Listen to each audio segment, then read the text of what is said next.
আসসালামু আলাইকুম সবাইকে। আশা করি সবাই অনেক, অনেক ভালো আছি।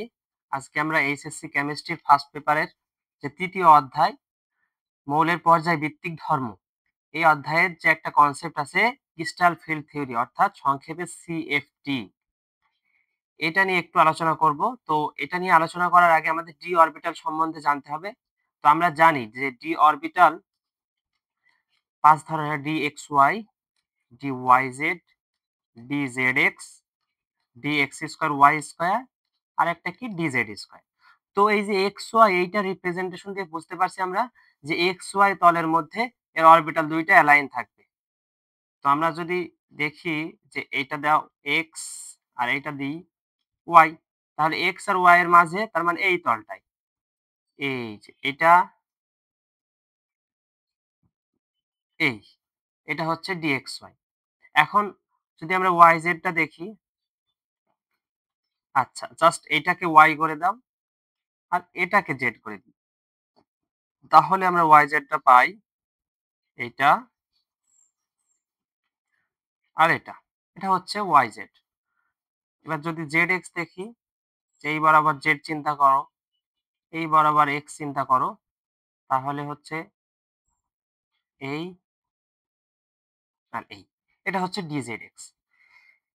আর X² Y², তাহলে এটা হচ্ছে DXY, এটা DYZ, এটা হচ্ছে DZX। এখন যদি দেখি DX² Y² অর্থাৎ এই বরাবর আমরা X চিন্তা করতে পারি, এই বরাবর Y চিন্তা করতে পারি। তো X² Y² মানে হচ্ছে সম্পূর্ণ এক্স অ্যাক্সিস আর ওয়াই অ্যাক্সিস বরাবর অ্যালাইন থাকবে, অর্থাৎ এই রকম। এই এটা হচ্ছে X² Y², DX²Y²। আর DZ² হচ্ছে জেড অ্যাক্সিস বরাবর, অর্থাৎ এটা যদি জেড হয় তাহলে এটা তো থাকবেই মাঝখানে আবার এই রকম। এই এটা হচ্ছে আমার DZ²। এখন দেখো এইটার উপর ভিত্তি করে ৩ ধরনের আর কি গঠন হইতে পারে। তো যদি মনে করো এই যে XY আর YZ আর ZX এই ৩টাকে চিন্তা করি। XY YZ ZX এই ৩টার ক্ষেত্রে যদি মনে করো একটা লিগ্যান্ড আসছে। এবার লিগ্যান্ডটা কোনো একটা ডি অরবিটাল যুক্ত কোনো একটা ক্যাটায়নে এসে যুক্ত হবে ওই লিগ্যান্ডটা, তাই না? তো সাপোজ চিন্তা করো আয়রন 2+ হইতে পারে, কোবাল্ট 2+ হইতে পারে, যেকোনো কিছু যাদের ডি অরবিটাল আছে। তো ডি অরবিটালে এসে যদি এই XY YZ ZX এই ৩টার অরবিটালের সাথে ওভারল্যাপ করে, এই যে এরকম, বা এই যে এইটার সাথে, তাহলে একরকম ঘটনা ঘটে। আর যদি এই যে X² Y² আর DZ² এদের সাথে ওভারল্যাপ করে, তাহলে একরকম ঘটনা ঘটে। এই কথা বোঝা গেছে? এখন এইগুলোর উপর ভিত্তি করে আমরা সাধারণত সিএফটি কে দুই ভাগে মানে দুইটা ধাপে আলোচনা করতে পারি। যে অক্টাহেড্রালের ক্ষেত্রে যে সিএফটি ফর অক্টাহেড্রাল। আচ্ছা, অক্টাহেড্রাল মানে অষ্টতলকের ক্ষেত্রে সিএফটি কেমন হয়? আর একটা আমরা চিন্তা করব CFT for tetrahedral. CFT for tetrahedral. এখন প্রথমে আমরা যদি অক্টাহেড্রাল নিয়ে চিন্তা করি, এটার উদাহরণ হিসাবে প্রথমে মনে করো আমরা নিলাম যে Fe2+, আয়রন 2+। তো আয়রনের আমরা জানি পারমাণবিক সংখ্যা কত? 26। তো 26 Fe2+ তার মানে হয়ে যাবে 24। এর ইলেকট্রন বিন্যাস যদি দেখো 1s2 2s2 2p6 3s2 3p6। আচ্ছা, 3d এন্ড 4s থেকে দুইটা ইলেকট্রন চলে গেছে, তাহলে 3d তে বাদ বাকি সব ইলেকট্রন আছে। দেখো 2 4 6 অর্থাৎ 10 12 আর 6 18 আর 6 24। এই 3d6। এখন 3d তে আমরা দেখি, আমরা জানি d তে 5টা, 1 2 3 4 5, অর্থাৎ যদি নামকরণ DXY DYZ, একটা আছে DX², আচ্ছা ওয়েট, DZX, এটা DX² Y² আর এটা হচ্ছে DZ²। সিম্পলি এন্ড 3d6 তার মানে আগে এক সিঙ্গেল সিঙ্গেল করে প্রবেশ করবে, একটা দুইটা তিনটা চারটা পাঁচটা, এই তো ছয়টা। এটা হচ্ছে স্বাভাবিক Fe2+। এখন দেখো যদি আমরা একটা এনার্জি দিয়ে বোঝার চেষ্টা করি যে উপরের দিকে আমার এনার্জি আর এই পাশে মনে করো আমরা যাইতেছি, তো প্রথম স্টেজে যখন ডি অরবিটাল আছে তখন মনে করো এই স্টেজে আছে, অর্থাৎ এনার্জি তখন কিছুই হয়নি। আর যখন তোমার কোনো একটা মানে বাইরে থেকে লিগ্যান্ড, যেমন লিগ্যান্ড কোনগুলা বলতে পারি, দেখো NH3 একটা লিগ্যান্ড। কেন NH3 লিগ্যান্ড? কারণ NH3 এর কাছে মুক্ত জোড় ইলেকট্রন আছে। মুক্ত জোড় ইলেকট্রন যাদের কাছে আছে তারাই লিগ্যান্ড। আবার এটা আবার তিন ধরনের হয়, পশম লিগ্যান্ড, ধনাত্মক, ঋণাত্মক। তো এটা একটা পশম লিগ্যান্ড। কেন? কারণ পশমও বলা হচ্ছে কারণ এই NH3 তে কোনো চার্জ নেই, বাট ওর মুক্ত জোড় ইলেকট্রন আছে, তার কারণে এটা লিগ্যান্ড, এবং যেহেতু কোনো চার্জ নেই তাই একটা পশম লিগ্যান্ড, পশম। আবার H2 একটা পশম লিগ্যান্ড, বাট H2 কিন্তু দুর্বল লিগ্যান্ড, আর NH3 হচ্ছে সবল লিগ্যান্ড। NH3 কি? এটা একটা সবল লিগ্যান্ড আর এটা দুর্বল। আচ্ছা, আবার এইরকম যখন ধনাত্মক কোনো আয়নের কাছে এরকম মুক্ত জোড় ইলেকট্রন থাকবে তখন সেটাকে বলবো ধনাত্মক লিগ্যান্ড। আর কোনো ঋণাত্মক আয়নের কাছে যদি দেখি মুক্ত জোড় ইলেকট্রন আছে তাহলে আমরা বলবো ঋণাত্মক আয়নের লিগ্যান্ড। এইরকম। এবার Fe2+ স্বাভাবিক অবস্থায় তার এনার্জি মনে করে এরকম ডাউনে আছে। এবার NH3 আসলো, অর্থাৎ লিগ্যান্ডের আসাতে ওই যে ডি অরবিটালের ইলেকট্রন সমূহ ওরা বিকর্ষণ লাভ করছে।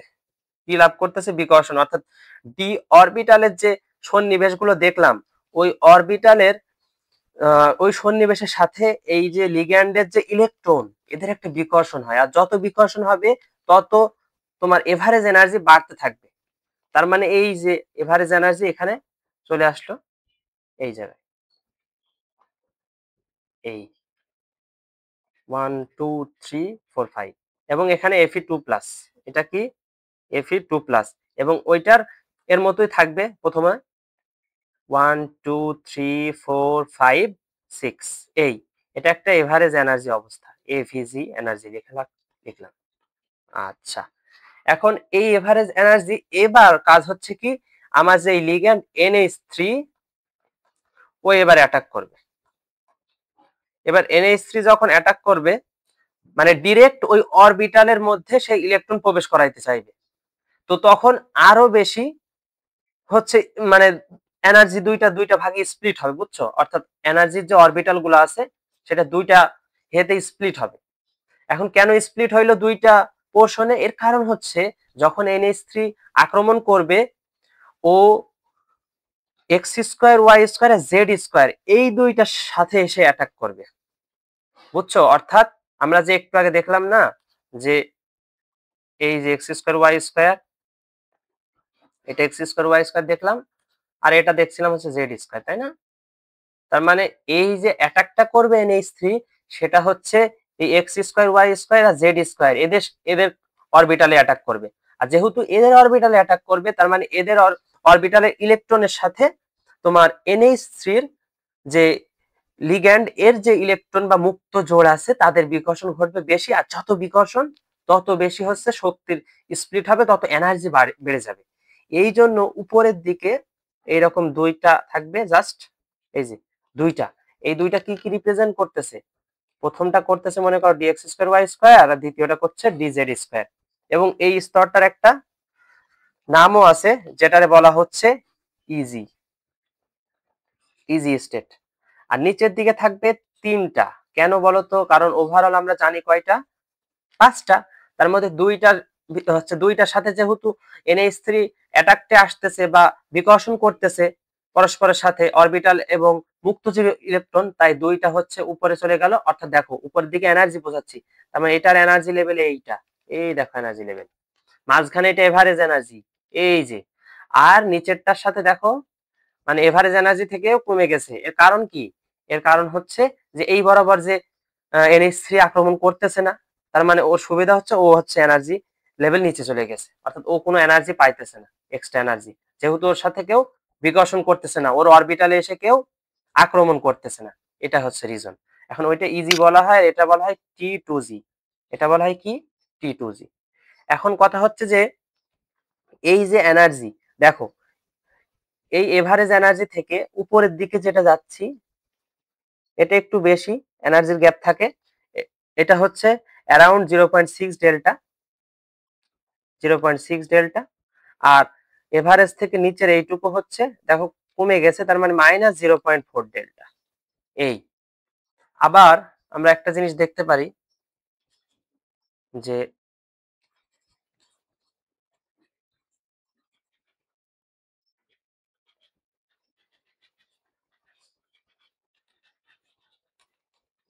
দেখো এখানে আমরা একটা জিনিস বলতে পারি যে এই যে এনার্জি গ্যাপটা বেশি, অর্থাৎ এনার্জি গ্যাপ, এটা কি এনার্জি গ্যাপ, এই এনার্জি গ্যাপটা হচ্ছে হাই। কেন বেশি হইলো? কারণ এখানে শক্তিশালী লিগ্যান্ড আসছে। NH3 আমি আগেই বলে নিয়েছি একটা শক্তিশালী লিগ্যান্ড, তো শক্তিশালী লিগ্যান্ড আসাতে এই এনার্জি গ্যাপটা হাই হয়ে যায়, বুঝছো? তো এখন দেখো এই এনার্জি গ্যাপ যেহেতু হাই, তার মানে এই এক্ষেত্রে ইলেকট্রন গুলা উপরের অরবিটালের দিকে যাওয়ার চান্স কম, উপরের দিকে যাওয়ার চান্স কম। তার মানে এই রকম হয়, দেখো টোটাল আমার 6টা ইলেকট্রন, তাহলে প্রথম ইলেকট্রনটা এখানে প্রবেশ করবে, দেখো 1, দ্বিতীয় ইলেকট্রনটা এখানে, আচ্ছা এটা এগুলোর নাম দিয়ে দিই DXY, এটা DYZ, এটা DZX। প্রথম ইলেকট্রন আমরা জানি কি, ওই যে একটা নীতি আছে না, ওই নীতিতে কি বলে যে ইলেকট্রন সবসময় নিম্ন শক্তি থেকে উচ্চ শক্তির কক্ষপথে প্রবেশ করবে আউটবাউয়ের ক্ষেত্রে। তো আউটবাউ নীতি অনুযায়ী, তো এটার ক্ষেত্রে আমরা জানি যে নিম্ন শক্তি স্তরে আগে ইলেকট্রন প্রবেশ করবে। তার মানে এই যে একটা দিলাম, তারপরে দাও এইটার 2টা, 3টা, এখনো যদি ইলেকট্রন থাকে আবার প্রবেশ করাইতে থাকো, মানে এই দেখো 4টা, এই যে 5টা, এই 6টা, আমার শেষ। এখানে 6টা ইলেকট্রনই শেষ আমার। 6টা ইলেকট্রন ছিল, 6টা ইলেকট্রনের নিচে DXY YZ ZX এ তোমার মানে ধারণ করে নিয়েছে, আমার X² Y² Z² যাওয়া লাগেনি, যদি থাকতো ইলেকট্রন আমরা যেতাম উপরেতে। তো এখন দেখো আমরা খেয়াল করি যে 3টা ইলেকট্রন যখন এই যে প্রবেশ করলো 1 2 3 এইভাবে, এই যে 1 2 3, এই চতুর্থটা কিন্তু আবার এই যে লোয়ারেই প্রবেশ করেছে, বুঝছো? এই fourth electron, if fourth electron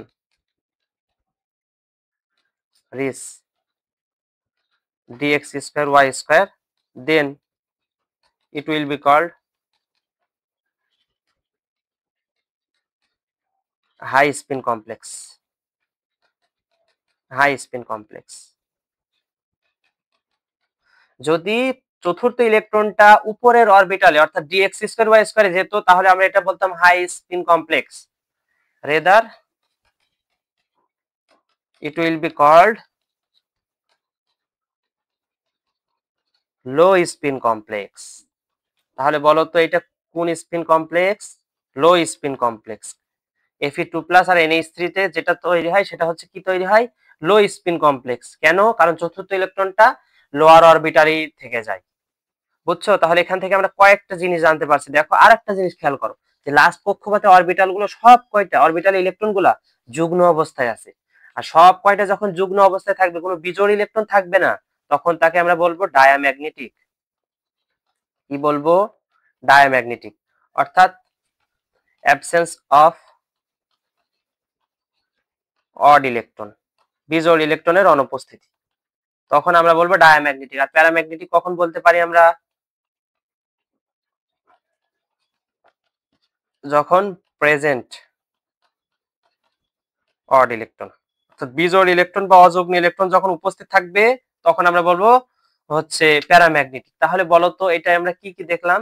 তাহলে এটা একটা হচ্ছে 1 নাম্বার, এটা একটা ডায়াম্যাগনেটিক যৌগ। কি যৌগ? ডায়াম্যাগনেটিক যৌগ, ডায়াম্যাগনেটিক কম্পাউন্ড। ওকে, তাহলে 2 নাম্বারে আমরা কি বলতে পারি? যে এটা একটা লো স্পিন কমপ্লেক্স, বলতে পারি না? লো স্পিন কমপ্লেক্স। আচ্ছা, এবার যে ব্যাপারটা এখানে তুলে ধরা যায় যে দেখো এখানে যে ডেল্টা ই, এই ডেল্টা ইর মানটা দেখো হাই। আমরা একটা সূত্র জানি, delta E equals to H by lambda. Delta E equals to কি? H by lambda. তো ডেল্টা ইর মান যদি বেশি হয়, দেখো ডেল্টা ই যদি বেশি হয় তাহলে ল্যামডা কম হবে। এটা একটু খেয়াল করো যে ডেল্টা ই বেশি মানে ল্যামডা কম। তো ল্যামডা কম মানে ল্যামডা ছোট। আর ল্যামডা ছোট হয় কখন? যদি ল্যামডা ছোট হয়, ল্যামডা ছোট কাদের? ল্যামডা স্মল কাদের? অর্থাৎ বেনি আসহ কলা, এটা জানি না আমরা, যদি জাস্ট হচ্ছে দৃশ্যমানের কথা চিন্তা করি যে বেনি আসহ কলা, অর্থাৎ ল্যামডায় দেখো বাম দিকে বেগুনি নীল এইগুলা ল্যামডা কম। তার মানে ইলেকট্রন যখন শক্তি শোষণ করবে, এই ল্যামডাটা হচ্ছে শক্তি শোষণ করবে প্রথমে। তার মানে এই যে ডেল্টা ই এনার্জি, ওই যে এনার্জি গ্যাপটা, এই এনার্জি গ্যাপের পরিমাণ শক্তি ইলেকট্রন গ্রহণ করবে। তার মানে ও ল্যামডা যেগুলো ছোট, ল্যামডা যেগুলো কম, সেই এনার্জি গুলা শোষণ করবে। তার মানে বেগুনি নীল আসমানি এই রেঞ্জের যে তরঙ্গ দৈর্ঘ্যের আলো আছে এটা শোষণ করবে। যেটা শোষণ করবে তার অপোজিট যেগুলো আছে, অর্থাৎ সম্পূরক বর্ণ বলা হয়, এটাকে বলা হয় সম্পূরক বর্ণ, ওইটারে ত্যাগ করবে। তার মানে এই ক্ষেত্রে আমরা যে ওই মানে যদি কোনো যৌগের বর্ণ দেখতে পাই তাহলে দেখতে পাবো হচ্ছে উচ্চ তরঙ্গ দৈর্ঘ্য যেগুলো, অর্থাৎ কমলা, লাল, হলুদ, এই রেঞ্জে দেখতে পাবো। আর ভাইস ভার্সা আর একটা কেসও হইতে পারে যে মনে করো ডেল্টা ই এটা হচ্ছে কম। এটা যদি কম হয় তখন ল্যামডার মান বেশি। তখন কি ল্যামডার মান বেশি, তার মানে যখন সে শোষণ করবে, ল্যামডা হচ্ছে প্রথমে শোষিত শক্তি, তো শোষিত শক্তি তখন হবে এই যে হলুদ, কমলা, লাল। শোষিত শক্তি কি হবে? হলুদ, কমলা, লাল এইগুলা। তারপর তাহলে সম্পূরক বর্ণ হবে কি? বিকিরিত শক্তি হবে এইগুলা, বেগুনি, নীল, আসমানি। তার মানে এরা দেখাবে বেগুনি, নীল, আসমানি। কথা বোঝা গেছে? এটা হচ্ছে কাহিনী। তার মানে এই Fe2+ সাথে যখন এই যে আমরা NH3 টা অ্যাড করলাম, তো NH3 যদি অ্যাড করি তাহলে যেটা তৈরি হয় Fe NH3 6 2+। এই যে এটা যে বর্ণটা দেখাবে এটা অবশ্যই এই যে হলুদ, কমলা, লাল এই দিকের মধ্যে দেখাবে, অর্থাৎ বেগুনি, নীল, আসমানি দেখাবে না। কারণ এটার ক্ষেত্রে ডেল্টা এর মান বেশি, আর ডেল্টা ই যেহেতু বেশি, ল্যামডা তখন হয়ে যাবে কম। ল্যামডা কম মানে ও শোষণ করবে হচ্ছে কম তরঙ্গ দৈর্ঘ্য, আর বিকিরিত করবে সম্পূরক বর্ণ হবে হলুদ, কমলা, লাল এইগুলা। আচ্ছা, তখন আমরা আর একটা কেস দেখতে পারি যে এটা ছিল হচ্ছে স্ট্রং লিগ্যান্ডের ক্ষেত্রে। এবার যদি মনে করো H2O, অর্থাৎ একটা দুর্বল লিগ্যান্ড এসে আক্রমণ করতো, তাহলে ঘটনাটা কি ঘটতো? জাস্ট Fe2+ এর ক্ষেত্রে আমরা ইলেকট্রন বিন্যাস না করি, আমরা তো দেখ ডি অরবিটাল তো জানি কেমনে হবে। তো এটার ক্ষেত্রেও সেম যদি আমরা দেখি যে উপরের দিকে এনার্জি, তো প্রথম দফায় তো আবার সেই এভারেজ এনার্জি একটা থাকবে, কোনো সমস্যা নেই। 1 2 3 4 5 6টা ইলেকট্রন, তাই না? 1 2 3 4 5 6, এটা আমার সেই এভারেজ এনার্জি। ওকে, এভারেজ এনার্জি। এবার এই যে এনার্জি গ্যাপটা একটু কম হবে, এনার্জি গ্যাপটা কম হবে। কেন কম হইলো? কারণ হচ্ছে এবার ক্ষেত্রে যে দুর্বল লিগ্যান্ড আসছে, তার মানে ও অতটা বিকর্ষণ করতে পারতেছে না, দুর্বল লিগ্যান্ড যেহেতু। তার মানে এনার্জি গ্যাপটাও বেশি হচ্ছে না, উপরের দিকে এনার্জি লেভেলটা বেশি বাড়তেছে না, এই এনার্জি লেভেলটা বেশি বাড়তেছে না। এটা হচ্ছে আগের মতোই থাকবে, এটাও সামনেরটা dx2y2 আর এটা dz2, আর এটা আমাদের dxy dyz dzx, আর এইটা ডেল্টা ইটা আগের তুলনায় কম হবে। বুঝেছো? এখন দেখো আমরা এবার 6টা ইলেকট্রন যখন ফিল আপ হবে, অর্থাৎ মনে করো এবার H2 এসে অ্যাটাক করতেছে, অ্যাটাক করার সময় তো প্রথমে আমরা বললাম কি নিম্ন শক্তি স্তরে আগে গেল 1 2 3। এবার দেখো এই ডেল্টা ইটা কম না, ডেল্টা ইটা কি কম। তো ডেল্টা ই যেহেতু কম, তার মানে এই এনার্জিটা খুব সহজেই দৃশ্যমান যে আলো না ওখান থেকে পেয়ে যাবে। তার মানে এখানে এই যে দেখা দেবে যে একটা এখানে আসবে, 4টা হইলো, 5টা হইলো, আবার এখান থেকে শুরু হবে এই যে 6টা। অর্থাৎ এই ক্ষেত্রে দেখো 4 নাম্বার ইলেকট্রন, এই যে 4th ইলেকট্রন, এটা প্রবেশ করেছে dx2y2 তার মানে বলতে পারি এটার ক্ষেত্রে হাই স্পিন কমপ্লেক্স, এটার ক্ষেত্রে হাই স্পিন কমপ্লেক্স। বোঝা গেছে? আবার আরেকটা জিনিস খেয়াল করো যে এই ক্ষেত্রে আমরা দেখলাম যে ইলেকট্রন গুলা সব অযুগ্ম অবস্থায় আছে, সবাই না, বাট ইলেকট্রন অড অবস্থায় আছে, ইলেকট্রন রিমেইন অড। যেহেতু অড অবস্থায় আছে তার মানে এদের বলতে পারি আমরা প্যারাম্যাগনেটিক, অর্থাৎ এইখানে যে যৌগটা তৈরি হবে Fe2+ আর H2 মিলে সেটা হবে প্যারাম্যাগনেটিক টাইপের। এবং এটাকে বলা হবে হাই স্পিন কমপ্লেক্স। এবং ডেল্টা ইটা দেখো এবার কম, ডেল্টা ই যেহেতু কম তার মানে ল্যামডা তখন কি দেখো বলো, ল্যামডা বেশি, তার মানে শোষিত, এই ল্যামডাটা প্রথমে শোষিত, এই শোষিত ল্যামডা বেশি, তার মানে এর যে সম্পূরক বর্ণ বিকৃত করবে সেটা হবে কি ল্যামডা, সেটা হচ্ছে কম হবে কি সম্পূরক বর্ণ অর্থাৎ বিকৃত, যেটা বিকৃত সম্পূরক বর্ণ, বুঝছো?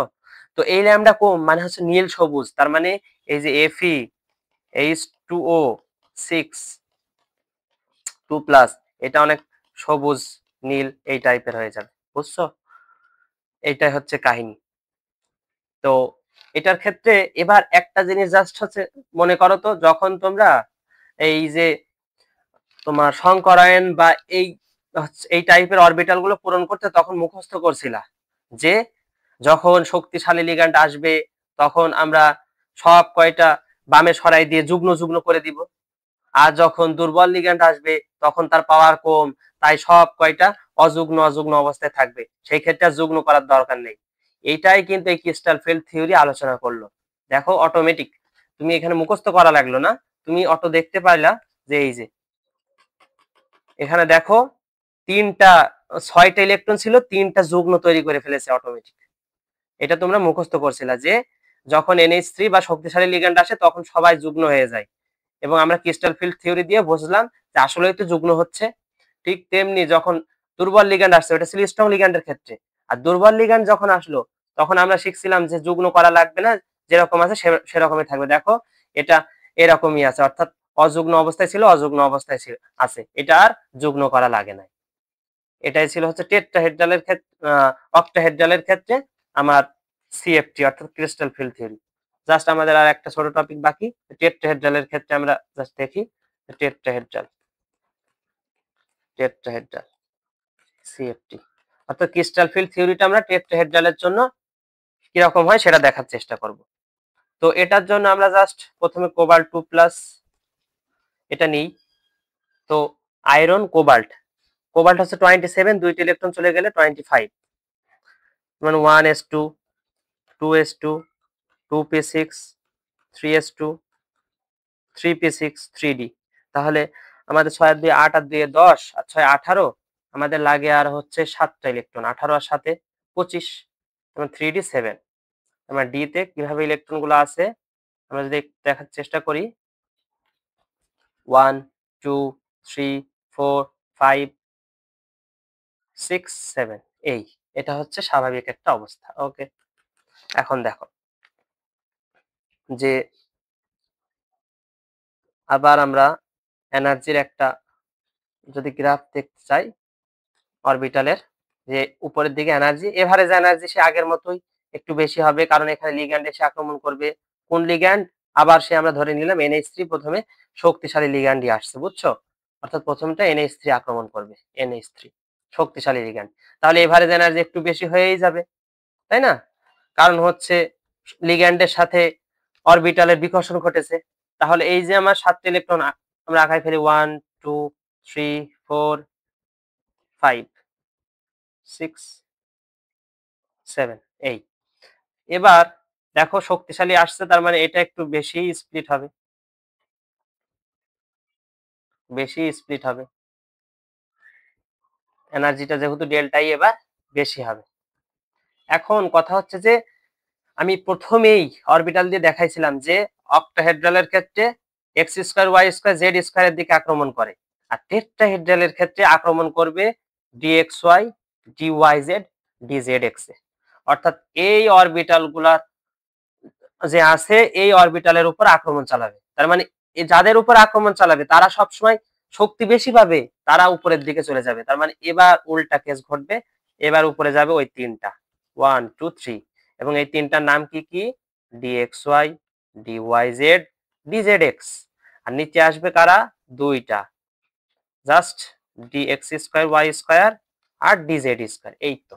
আর ডেল্টা এর মান আগের মতো অনেক বেশি হবে, ডেল্টা ইটা হাই হবে, এবং এই যে মিন পজিশন এখান থেকে উপরের দিকে 0.6 ডেল্টা আর নিচের দিকে -0.4 ডেল্টা। এখন এই যে ডেল্টা ই থেকে আমরা যে ল্যামডা পাবো ওই ল্যামডার উপরেই ডিপেন্ড করবে যে আমরা রং দেখতে পাবো কি না পাবো না। অর্থাৎ দৃশ্যমান রেঞ্জের যদি ল্যামডা হয় তাহলে দেখতে পাবো, সিম্পল কথা। আর যদি ল্যামডাটা দৃশ্যমান না হয়ে আলট্রাভায়োলেট বা ইনফ্রারেড টাইপে চলে যায় তাহলে তো আমাদের দেখা সম্ভব না। এটা হচ্ছে। এখন দেখো এই 7টা ইলেকট্রন প্রথমে যেহেতু এনার্জিটা বেশি তাহলে চেষ্টা করবে যে নিচে থাকার। তাহলে দেখো প্রথমে একটা প্রবেশ করলো, দুইটা প্রবেশ করলো। 3 নাম্বারটা দেখো যেহেতু ডেল্টা ই বেশি তার মানে সবসময় নিচে থাকতে চাইবে। 3 নাম্বারটা এখানে প্রবেশ করলো, 4 নাম্বারটাও এখানে প্রবেশ করলো। 5 নাম্বারে আর জায়গা নেই, দেখো নিচে আর কোনো জায়গা নেই, অরবিটাল ফুল হয়ে গেছে। তাহলে এই যে 5, 6, 7, এই যে টোটাল 7টা ইলেকট্রনের অ্যালাইন হচ্ছে কোবাল্ট 2 প্লাসের ক্ষেত্রে এইরকম। এবার দেখো তো থার্ড ইলেকট্রনের দিকে খেয়াল করো। 3 নম্বর ইলেকট্রনটা উপরে প্রবেশ করেছে না নিচে? 3 নম্বর ইলেকট্রন যদি উপরে প্রবেশ করতো, অর্থাৎ if third electron approach dxy, then অর্থাৎ dxy হতে পারে yz অথবা zx, then we called it high spin complex.